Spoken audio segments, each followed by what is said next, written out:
বিরিয়ানির নাম শুনলে আমাদের ঘরে সবার ক্ষুধা লেগে যায়, এতটাই পছন্দ বিরিয়ানি। হ্যালো এভরিওয়ান, আসসালামু আলাইকুম। কেমন আছেন সবাই? আশা করছি আল্লাহর রহমতে ভালো আছেন, আমিও ভালো আছি।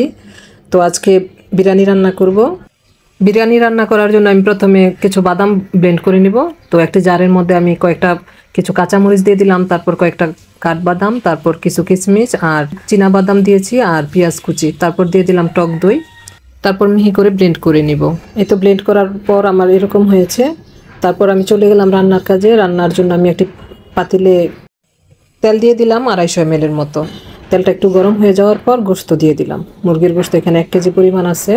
তারপর দিয়ে দিলাম 2টা তেজপাতা আর গোলমরিচ, কালো গোলমরিচটা গুঁড়া করে দিয়েছি। তারপর দিয়ে দিলাম আদা রসুন বাটা, বেশ 2 টেবিল চামচ পরিমাণ আদা রসুন বাটা দিয়েছি, আর সেই ব্লেন্ড করা মশলাগুলি দিয়ে দিলাম। তারপর দিয়ে দিলাম 1 চা চামচ পরিমাণ লাল গুঁড়া মরিচটা দিয়ে তারপর দিয়ে দিলাম বিরিয়ানির মশলা, এটা বাজার থেকে কিনা মশলাটা দিয়েছি। তারপর দিয়ে দিলাম ধনিয়ার গুঁড়া, তারপর দিয়ে দিলাম জিরার গুঁড়া, তারপর দিয়ে দিলাম 2 টেবিল চামচ পরিমাণ হবে ঘি এখানে দিলে গোশতের ভিতরটা পর্যন্ত ঘির ফ্লেভার আসবে। তো এই তো ভালো করে তারপর গোশতটাকে কষাবো। কষানোর এক পর্যায়ে যখন মোটামুটি সিদ্ধ হয়ে যাবে তখন আমি তুলে নিব গোশতগুলি। ব্রয়লার মুরগি কিন্তু সিদ্ধ হইতে সময় লাগে না। আর বেশিক্ষণ যদি আমি একদম চালের সাথে কষিয়ে তারপর রান্না করি, ঝোল দিই, তাহলে কিন্তু বিরিয়ানির স্বাদ ভালো আসবে না, বিশেষ করে গোশতের স্বাদটা ভালো আসবে না, পানসি হয়ে যাবে।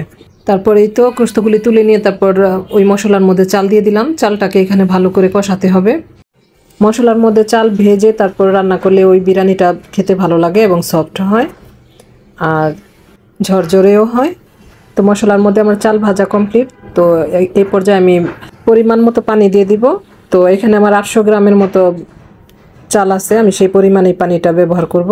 এখানে আমি ফুটন্ত পানিটা ব্যবহার করেছি। তো চালটা নতুন, সেজন্য 1 কাপ চালের জন্য আমি 1.5 কাপ পানি দিয়েছি। তারপর দিয়ে দিলাম কিছুটা আবার বিরিয়ানির মশলা আর কিছুটা গরম মশলা। গরম মশলার পরিমাণটা আমার কম মনে হইতেছিল, সেজন্য আমি আরও কিছুটা গরম মশলা দিয়ে দিলাম।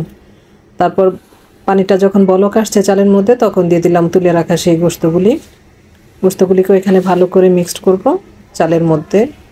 তো চালের মধ্যে মিক্সড করে এরপর ঢেকে দিলাম 10 মিনিটের জন্য। এই তো 10 মিনিট পরে এসে আমি কিছুটা কাঁচামরিচ দিয়ে দিলাম ভেঙে।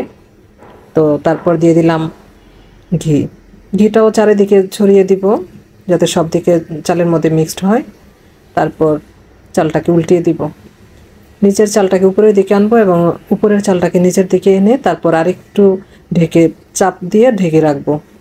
এটা আরও 10 মিনিটের মতো ঢেকে রাখছি। ঢেকে রাখার পর আমার বিরিয়ানি এটা কমপ্লিট। এটা আমার ফাইনাল লুক, আমি পরিবেশন করছি।